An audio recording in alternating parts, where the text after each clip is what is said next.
Uno piensa que la teoría de la evolución de la especie es la más revolucionaria y al mismo tiempo la que más se ha sostenido en el tiempo sin ser refutada.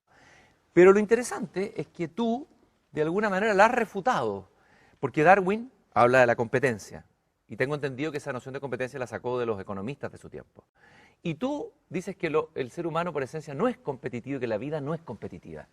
Quiero que me expliques brevemente, tienes 3 minutos o 2 minutos para refutar a Darwin aquí Ya. en Una Belleza Nueva, Humberto. No es una refutación a Darwin. Darwin en su época no podía ver lo que yo voy a decir ahora.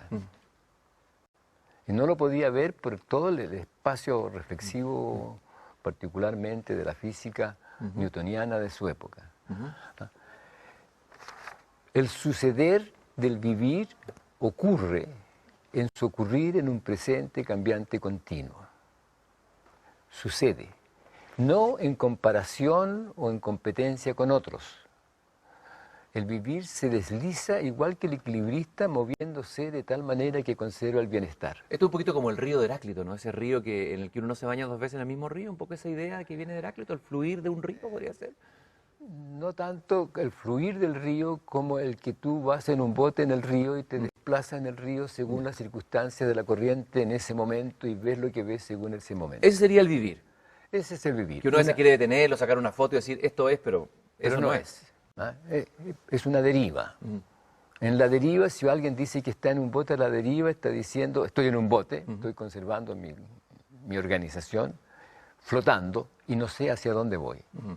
En el vivir el organismo no sabe hacia dónde va. Nosotros las personas nos inventamos un futuro y este futuro lo hacemos parte del presente y estamos atrapados en la invención del futuro y no vivimos nuestro presente. Entonces no vemos lo que hay porque estamos viendo solamente lo que supuestamente va a ser nuestro futuro. El fenómeno es deriva y no solamente de los seres vivos.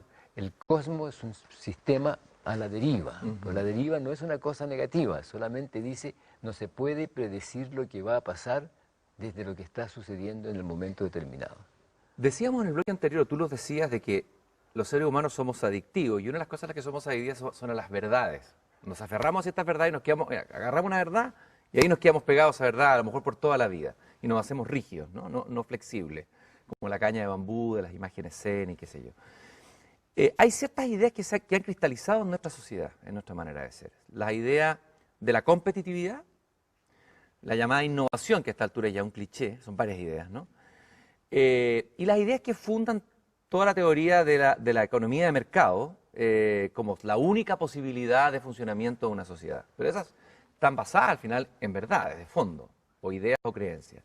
Me gustaría que las fueras refutando, cortito, así cada una, desmenuzando aquí, pero desde la biología, desde lo que somos, así brevemente, porque nos queda 1 minuto en este bloque. Bueno, primero, toda teoría es un constructo racional a partir de ciertas premisas fundamentales no racionales, aceptadas a priori, sea teoría económica, sea teoría física, sea teoría filosófica, como teoría. O sea, quiero entender bien, que detrás de la teoría hay una emoción, o sea, que en el fondo se encubre con una idea, pero hay una emoción detrás. Es una emoción que hace desde donde uno escoge ciertas premisas fundamentales. Las premisas fundamentales en cualquier sistema racional, son arracionales, son aceptadas a priori. A uno le pueden parecer racionales, pero son aceptadas desde uno. ¿Por qué esta? Porque a mí me gustan. Eso es. Entonces, toda teoría es refutable en el sentido de que uno puede preguntarse si quiere seguir sosteniendo los fundamentos que las cosas, digamos, las premisas fundamentales desde donde se construye. Pero para eso tengo que estar dispuesto a preguntarme por los fundamentos. Y lo corriente es que uno tenga teorías y no quiera preguntarse o niegue la posibilidad de preguntarse por los fundamentos y las transforme en doctrinas. Y en dogmas, por decirlo de alguna Por lo manera, porque hay tanto, dogmas económicos, no solo religiosos. Por lo tanto, en dogma. O sea, si yo quiero preguntarme, ¿es posible un modo de convivencia en el económico, en el oikos, en el hogar, distinto del que tenemos que preguntarnos cuáles son los fundamentos de donde tenemos la teoría económica que tenemos actualmente. Y encontrar si yo quiero seguir con esos fundamentos o no. Y aquí vamos a un punto. Siempre he tenido la sensación, o sea, la idea de que uno puede reinventarse, de que tú tienes una fe muy grande en el ser humano. Al revés de todo lo que nos dicen los datos, las guerras, destrucciones, la crueldad. Incluso le escuché una entrevista que te hizo Fernando Villegas, que te citó a Thomas Hobbes. Claro, Hobbes dice que el hombre es el lobo del hombre. Pero tú en esa respuesta persististe en sostener así casi una fe ingenua en el hombre. ¿Por qué tienes tanta fe? Tú eres un biólogo, conoces al hombre muy bien, en este mamífero que ha cometido tantas barbaridades en las últimas décadas, guerras mundiales, bombas atómicas, todo lo que hemos visto. ¿Por qué persiste esa fe tuya en el hombre, en el ser humano, en nosotros? Porque el ser humano, como mamífero, nace una relación materno-infantil amorosa, de plena confianza en que va a ser acogido, contenido y amado.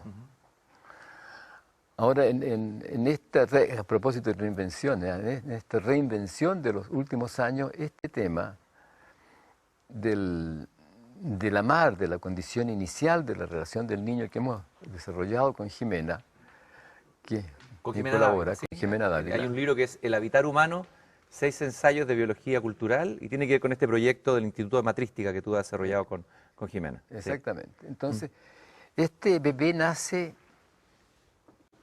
abierto a todo. Es el primer movimiento del cual habla niño de Nietzsche, ese santo de decir sí, ¿no? Exactamente.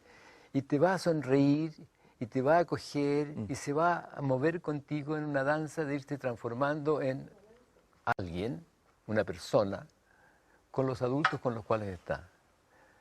A veces nosotros decimos que el bebé nace casi diciendo, aquí estoy, encantado de ser acogido y amado por ustedes, y si me cuidan y son amorosos conmigo, seré un adulto serio, responsable y democrático. Ya, pero tú eres del bando de los seguidores de Rousseau que dice el hombre nace bueno y la sociedad lo corrompe. No, ¿Crees en eso? El hombre no nace bueno, nace amoroso.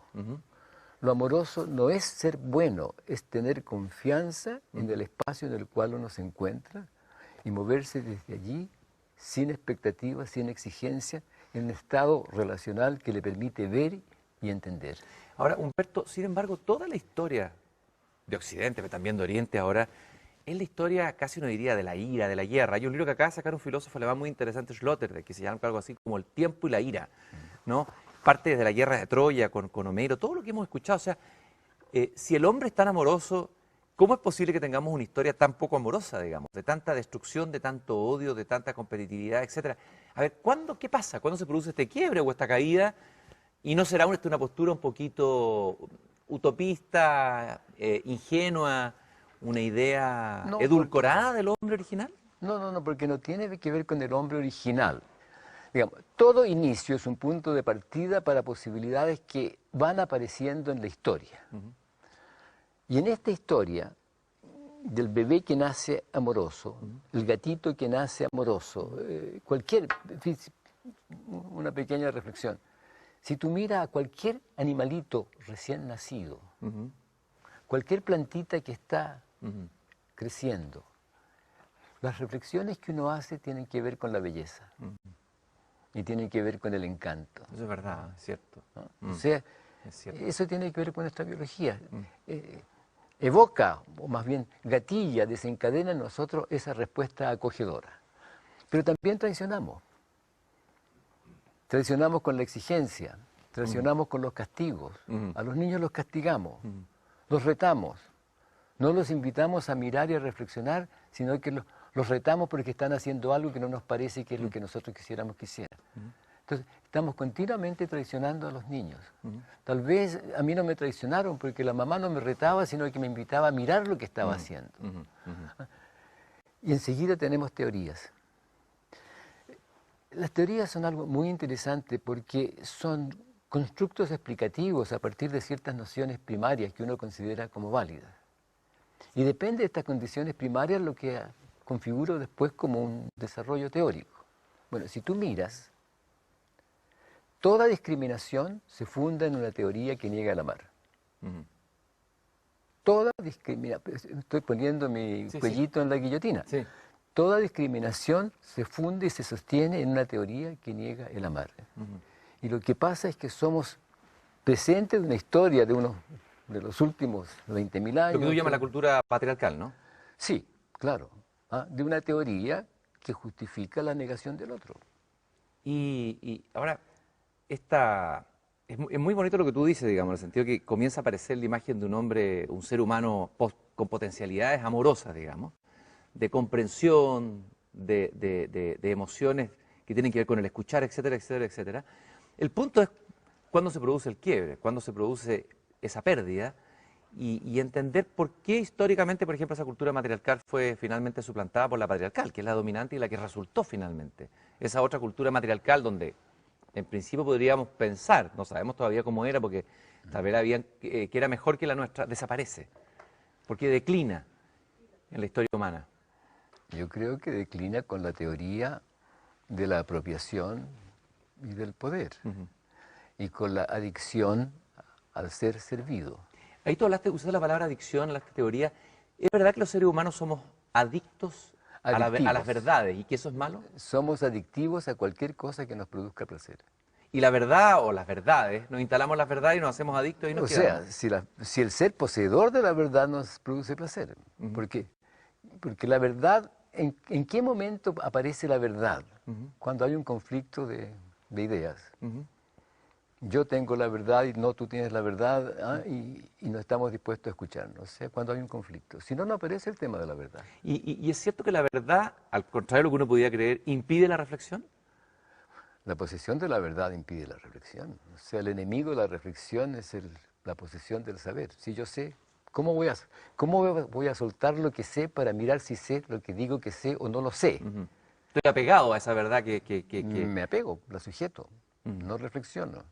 Un tema que es muy bonito, que tiene que ver con el paso desde su pasión por el conocimiento a su pasión por el vivir, a pesar de que él viene del vivir porque esto que es biólogo, el libro El árbol del conocimiento, el árbol del vivir. Y quiero leer una cosita que es casi un himno a estas alturas, un poema de Violeta Parra que dice, en Volver a los 17, lo que puede el sentimiento no lo ha podido el saber, ni el más claro proceder, ni el más ancho pensamiento. Todo lo cambia el momento, cual mago condescendiente, nos aleja dulcemente de rencores y violencias. Solo el amor con su ciencia nos vuelve tan inocentes. A mí me parece que estos versos resumen todo el pensamiento tuyo, Humberto, perdona mi patudez, ¿no?, de las últimas décadas. ¿Qué sientes tú frente a estos versos de Violeta Parra? No, a mí me parece magnífico y su referencia al amar es fundamental. Y decir que el amar y la emoción, todo lo que ha podido saber, ni el más claro por ser, no ha podido lo que ha podido el sentimiento. ¿En qué sentido te resuena a ti eso, lo que hablábamos recién de que en realidad hay un emocionar escondido detrás del reflexionar? Claro, que en el fondo ella está diciendo lo que guía la conducta humana no es la razón, sino que la emoción. Y usamos la razón para justificar, defender o negar deseos, miedos, propósitos, emociones en general, ¿no? Pero lo que ocurre es que para poder reflexionar, tú tienes que soltar los apegos. Es decir, tienes que moverte en un espacio relacional sin tener tú, con respecto a ti mismo o a los otros, prejuicios, expectativas, supuestos o exigencias.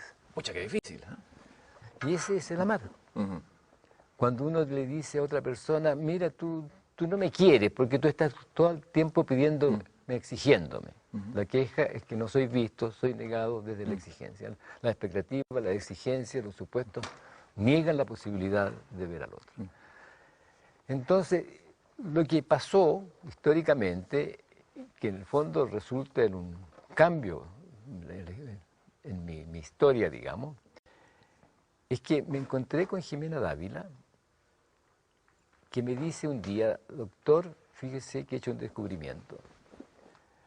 El dolor y el sufrimiento por los cuales se pide ayuda son siempre de origen cultural. Y yo pienso, pues guau, esto es bien importante, porque es distinto de lo que dice Freud, que está ocupado en el trauma. El trauma infantil, Exacto, el trauma con la madre. Y ella me está haciendo referencia a que se conserva algo. Es la conservación de un dolor que uno ha vivido en algún momento a lo largo de la vida. Me dice también, las conversaciones que yo tengo con las personas que me consultan, me muestran también el camino de la salida. Y el camino de la salida resulta ser el recuperar el respeto por sí mismo, el recuperar el amarse. Y yo le digo, Jimena, tú has puesto en movimiento la dinámica relacional de la biología del conocer y la biología del amar. ¿Ah? Los ha juntado. Biología del conocer y el amar. A ver, ¿en qué se juntan? Así? Biología del conocer y biología del amar. Eso. ¿Cómo se juntan? ¿Cómo se cruzan esas dos biologías? Conocer y amar, digamos. Porque van juntas. El conocer aparece en la posibilidad de dejar que algo aparezca, de modo que tú puedas verlo sin prejuicios, sin expectativas. Leí algo muy interesante que está, me parece que está aquí en el Habitar Humano, creo que está aquí, que es un artículo que tú escribiste con Jimena Dávila, tengo la impresión, Sí, claro. sobre la biología del Tao. Hablábamos en un programa anterior del taoísmo, del Tao, esta doctrina oriental tan importante, que nos invita a vivir el presente, a vaciarnos, a vivir en la vacuidad, un pensamiento bien revolucionario que viene desde China. Brevemente, ¿qué tiene que ver la biología con el Tao? La biología es la posibilidad de cualquier cosa en la realización del vivir de un ser vivo. Si el ser vivo no está allí, no pasa absolutamente nada, ¿no? Y es esto de ser seres biológicos que en nuestro vivir, en realidad, en el encuentro con las circunstancias que nos permite vivir, tenemos que estar moviéndonos desde una aceptación, por así decirlo, inocente de donde estamos. Porque si tenemos prejuicios o exigencias sobre nuestras circunstancias, no la vemos. Y si no la vemos, cometemos errores y nos morimos. Nuestro nicho no se conserva. Así que la posibilidad del vivir mismo y realización y conservación del vivir está en poder moverse en la deriva, en dejar que las cosas aparezcan para ir escogiendo, de modo que son nuestros deseos, nuestras preferencias, nuestras emociones las que guían nuestro vivir. Pero si tenemos expectativas, exigencias, supuestos, entonces eso distorsiona, eso es lo que vemos y terminamos con alguna dificultad. Ahí estamos volviendo a la idea original de Nietzsche cuando habla de que hay que transformarse en niño. El camello tiene que transformarse en león el niño, inocencia es el niño y olvido, un nuevo comienzo, un juego, un santo, decir sí. Exactamente. Y entonces lo que hemos hecho en este libro que está por aparecer, que se llama El árbol del vivir, es mirar los distintos caminos del vivir que aparecen en el momento en que uno atiende a las distintas circunstancias de convivencia en las cuales uno se encuentra. ¿Ah? Puede ser la convivencia, pero lo que hace posible el ver allí es el amar. Son distintos modos de vivir, por eso libros del vivir, en los cuales el amar permite ver caminos posibles y que han pasado y que se están dando y que están ocurriendo en las cosas que hacemos. De alguna manera tú estás redefiniendo, Humberto, esta noción griega que tuvo Aristóteles del hombre. El hombre era el hombre que hablaba, el hombre racional primero. Así se define al hombre, un animal racional, claro, y un animal de lenguaje. Pero tú parece que estás definiendo al hombre como un animal que ama. Me parece que esa es la definición de fondo al final de todo. O sea, lo que estoy diciendo es que lo que nosotros en los últimos 14 años hemos destacado es que la emoción que funda la posibilidad de la existencia humana es el amar, porque es la emoción que funda la familia, la emoción que hace posible la permanencia en la convivencia, donde puede surgir el lenguaje como un modo de convivir en el placer de hacer juntos las cosas del vivir cotidiano. Como te lo dije alguna vez, entonces Jesús era un gran biólogo cuando dice: ámense los unos a los otros. Claro, y cuando dice amaos los unos a los otros como yo os he amado. ¿Y qué es lo que hace Jesús? Dejarlo aparecer. No castiga al pecador pensando que es pecador, lo deja aparecer y lo ve como persona. Porque si tú no lo dejas aparecer, o sea, si no lo amas, no lo puedes ver. ¿Cuál es la educación en Chile? Tú estudiaste en un colegio público, Sí. en Manuel de Sala, que es mítico. Sí. Después estudiaste en la Universidad de Chile. ¿Cómo era esa educación pública? ¿Cómo era educarse en Chile? Estamos hablando en la década del 40, 50. Claro. A ver, para alguien de hoy día, que a lo mejor no tiene esa conciencia, ¿tienes una visión positiva, negativa en este debate que hay hoy día sobre el tema de la educación pública? ¿Cómo era esa educación pública en Chile? Lo que yo visualizo de esta educación era el que uno pertenecía a una comunidad, pertenecía a un país, y siempre lo que uno estaba haciendo tenía que ver no con el futuro, sino que con el que uno era miembro de ese país. La educación cívica era muy importante. Porque en la educación cívica uno aprendía el mundo que estaba viviendo ahora. Y si uno se sentía con responsabilidad hacia el país, era desde entender que uno pertenecía a ese país que le estaba haciendo posible su educación y su vivir. O sea, uno pertenecía a una comunidad, digamos, más que un país, tal vez, porque el país, conversando la otra vez con Gastón Sublet, él decía el país es una palabra abstracta. ¿Era más una comunidad que un país? ¿Chile? Eran las dos cosas. Ya. Eran las dos cosas. O sea, el país es una noción abstracta que corresponde a un espacio más amplio de pertenencia, porque tu comunidad es un pedacito de aquello. Pero así como tu comunidad del colegio, tu familia, hay otras comunidades que integran a esta cosa más grande y que afortunadamente, siendo un país democrático, tiene una noción de integración en las tareas o los haceres. Entonces, uno se prepara para un futuro, pero no para un futuro, ¿comprende? Uno no se prepara para hacer aquella cosa, sino que para ser partícipe de algo, que era este país. El país se volvió un poco más loco. ¿Cuánto cambiamos en las últimas décadas? Tú has sido testigo del cambio. Sí. Nos pusimos más competitivos, más estresados, esto de estar volcados hacia el futuro. ¿Cuál es el cambio más profundo que ha tenido Chile desde esta mirada tuya, Humberto, en estas últimas décadas? Yo diría que el énfasis en digamos, en el exitismo, en el progreso y la competencia. Porque son peticiones, empujes del ámbito cultural que lo sacan a uno de su presente. O sea, esa competitividad o esa competitividad que tanto se ha hablado como valor nos saca del presente. Claro. Nos expulsa de nuestro propio presente. Además, no lo sacan del presente de uno porque ponen a lo otro como referencia.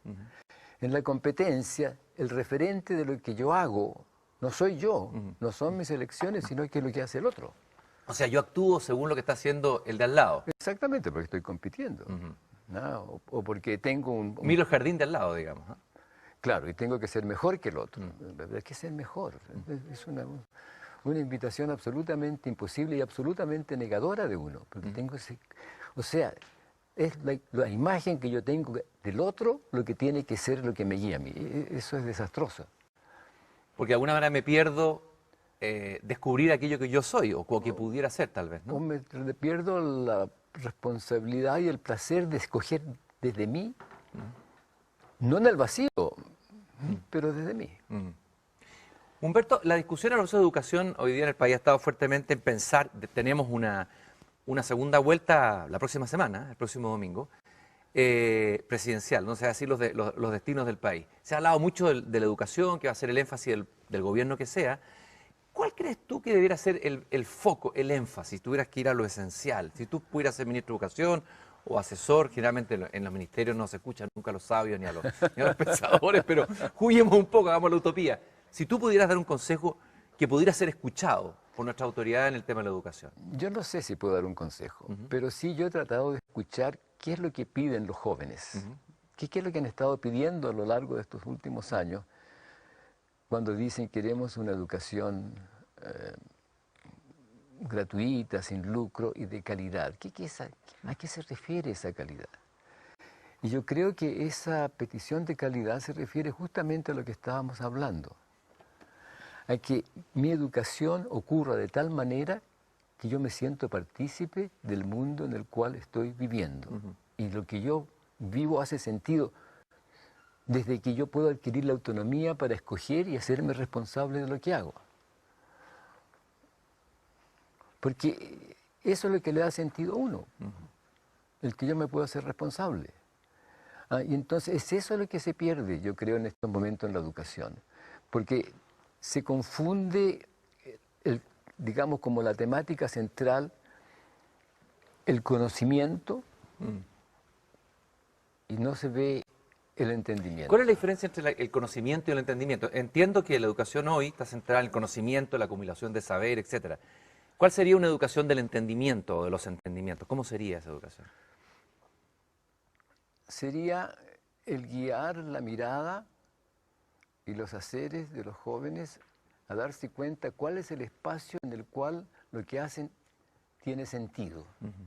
Y desde allí darse cuenta de que ellos pueden aprender cualquier cosa que otro ser humano pueda hacer y por lo tanto cualquier cosa que les estudie va a ser significativa en ese sentido, si es que ellos son capaces de mirarla siempre en un espacio más amplio donde hace sentido en la comunidad.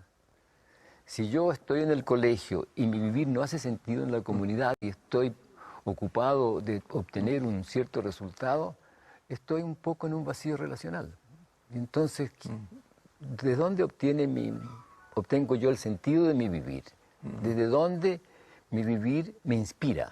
Bueno, tú tienes un libro que se llama El sentido del humano. En el fondo yo creo que tú estás apelando a eso, una educación que tenga un sentido del humano, finalmente. Exactamente, y que le permita a uno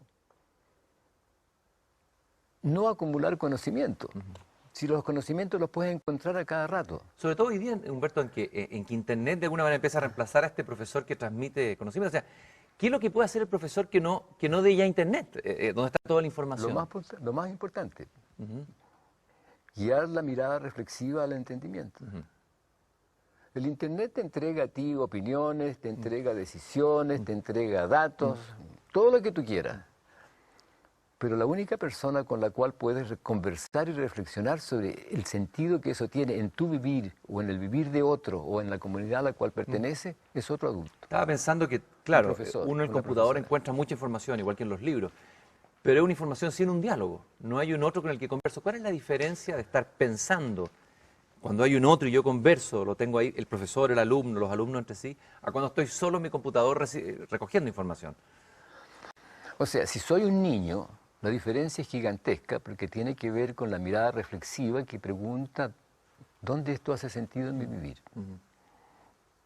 Si yo soy ya un poco más grande y he aprendido a reflexionar, entonces yo puedo usar esos datos. Si los datos están ahí, no son lo importante. Es mi capacidad de reflexionar sobre ellos y pensar sobre qué quiero hacer yo con esos datos. Ahora, lo que tú me dices me resuena en el sentido que se nos ha transmitido, machacado, que vivimos en la sociedad, o nos acercamos a la sociedad del conocimiento, la sociedad de la información. Tú me estás postulando la utopía de la sociedad de los entendimientos, más que la sociedad de los conocimientos, ¿no? La utopía de la, A ver, la la utopía. utopía de la sociedad. ¿Por qué la utopía y no del la utopía? entendimiento, porque lo utópico es lo que está allá, inaccesible. Pero aquí, movámonos en el conversar, en la educación, de modo de entender. Por ejemplo, yo me acuerdo lo siguiente, en el colegio, en el Manuel de Sala, en la clase de historia, estudiamos la Guerra del Pacífico con una expresión que tiene connotaciones políticas, ciertamente, pero todo lo que hacemos tiene connotaciones políticas, así que no es eso. Y el tema era Chile, país imperialista de los Andes. Entonces, si ese es el título, eso te invita a conversar de todo. Lo que se refiere a la guerra, a los porqués, qué es lo que sucede, qué No pasa. quedarse en la mera información, No los datos. quedarse en la mera información.